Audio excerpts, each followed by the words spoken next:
Thank you for tuning in. Today's video will be Rapunzel by the Brothers Grimm. There was once a man and a woman who had long in vain wished for a child.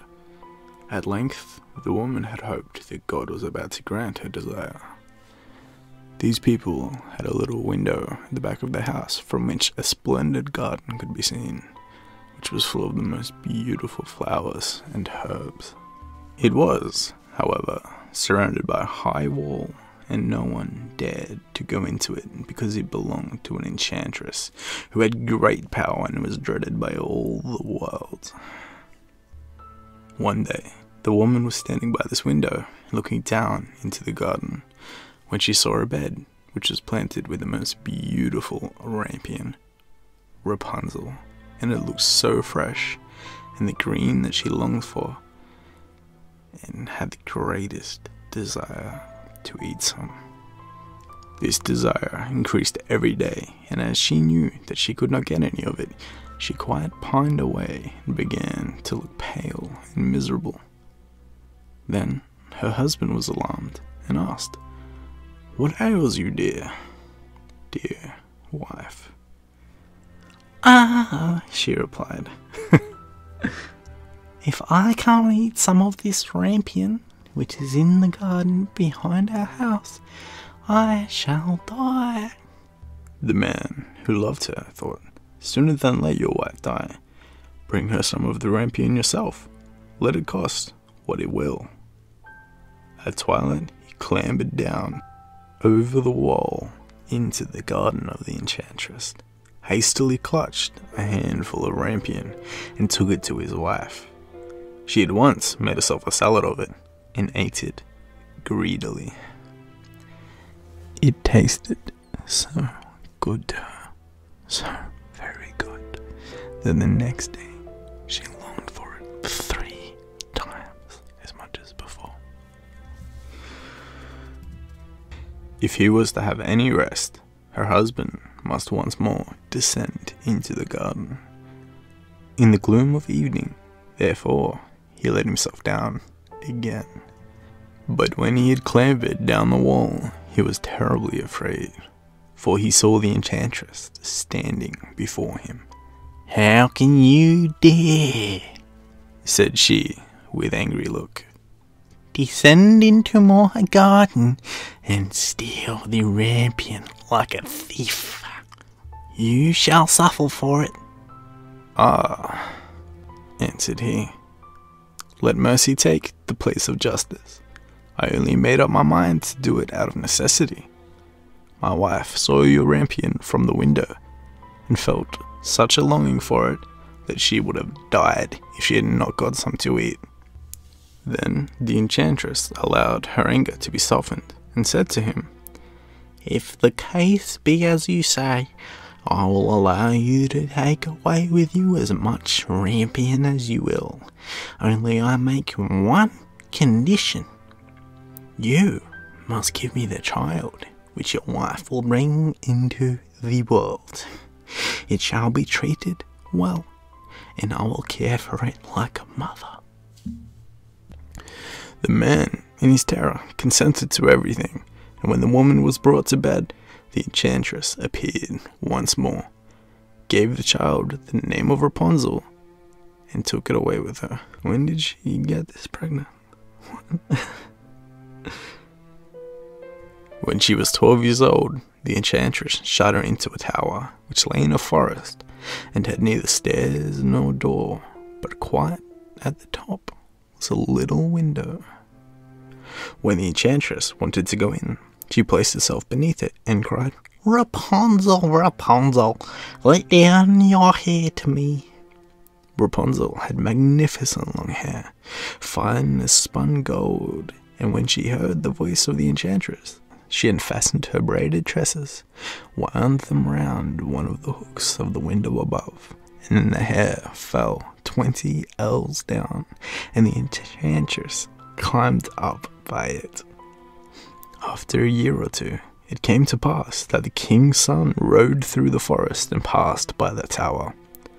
Then he heard a song, which was so charming that he stood still and listened. This was Rapunzel, who in her solitude passed her time in letting her sweet voice resound. The king's son wanted to climb up to her and looked for the door for the tower, but none was to be found. He rode home, but the singing had so deeply touched his heart that every day he went out into the forest and listened to it. Once, when he was thus standing behind a tree, he saw that an enchantress came there, and he heard how she cried, "Rapunzel, Rapunzel, let down your hair." Then Rapunzel let down the braids of her hair, and the enchantress climbed up to her. "If that is the ladder by which one mounts, I too will try my fortune." And then, the next day, when it began to grow dark, he went to the tower and cried, "Rapunzel, Rapunzel, let down your hair." Immediately, the hair fell down, and the king's son climbed up. He could totally just call him Prince at this point, right? At first, Rapunzel was terribly frightened when a man, such as her eyes had not yet beheld, came to her. But the king's son began to talk to her quite like a friend, and told her that his heart had been so stirred that it had let him have no rest, and he had been forced to see her. Then Rapunzel lost her fear, and when he asked her if she would take him for her husband, and she saw that he was young and handsome, she thought, "He will love me more than old Dame Gothel does." And she said yes, and laid her hand in his. She said, "I will willingly go away with you, but I do not know how to get down. Bring with you a skein of silk every time that you come, and I will weave a ladder with it, and when that is ready, I will descend, and you will take me on your horse." They agreed that until that time, he should come to her every evening, for the old woman came by day. The enchantress remarked nothing of this, until once Rapunzel said to her, "Tell me, Dame Gothel, how it happens that you are so much heavier for me to draw up than the young king's son. He is with me in a moment." "Ah, you wicked child," cried the enchantress. "What do I hear you say? I thought I had separated you from all the world, and yet you have deceived me." In her anger, she clutched Rapunzel's beautiful tresses, wrapped them twice around her left hand, seized a pair of scissors with the right, and snip, snap, they were cut off, and the lovely braids lay on the ground. And she was so pitiless that she took poor Rapunzel into a desert, where she had to live in great grief and misery. On the same day that she cast out Rapunzel, however, the enchantress fastened the braids of her hair, which she had cut off, to the hook of the window, and when the king's son came and cried, "Rapunzel, Rapunzel, let down your hair," she let the hair down. The king's son ascended, but instead of finding his dearest Rapunzel, he found the enchantress, who gazed at him with wicked and venomous looks. "Aha!" she cried mockingly. "You would fetch your dearest, but the beautiful bird sits no longer singing in the nest. The cat has got it. They will scratch out your eyes as well. Rapunzel is lost to you. You will never see her again." The king's son was beside himself with pain, and in his despair he leapt down from the tower. He escaped with his life, but the thorns into which he fell pierced his eyes. Then he wandered, quite blind, around the forest, ate nothing but roots and berries, and did naught but lament and weep over the loss of his dearest wife.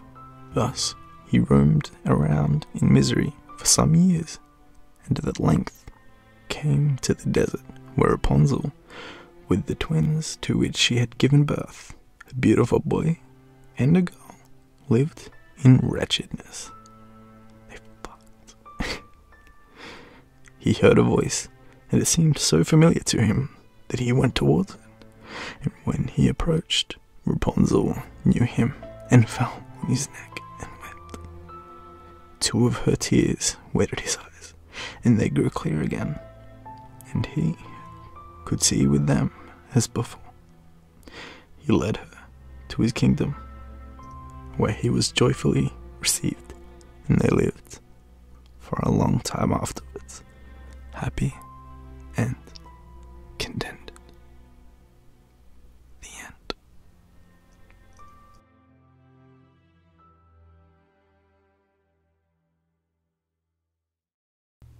Hi, thanks for watching. Normally, I don't really do this sort of stuff. Normally it'll play out me, that really catchy intro, and then everyone's like, wow, that's a cool intro, but, or outro, I guess. But, I wanted to take this time to say, this is sort of a different concept of what I normally do. So if you enjoyed it, please do like, and please do comment, and let me know. And we'll see if I can continue doing this sort of stuff, because it's kind of fun. And I kind of like this fairy tales, They're a lot different than what we know. Anyway, thanks for watching. Much love.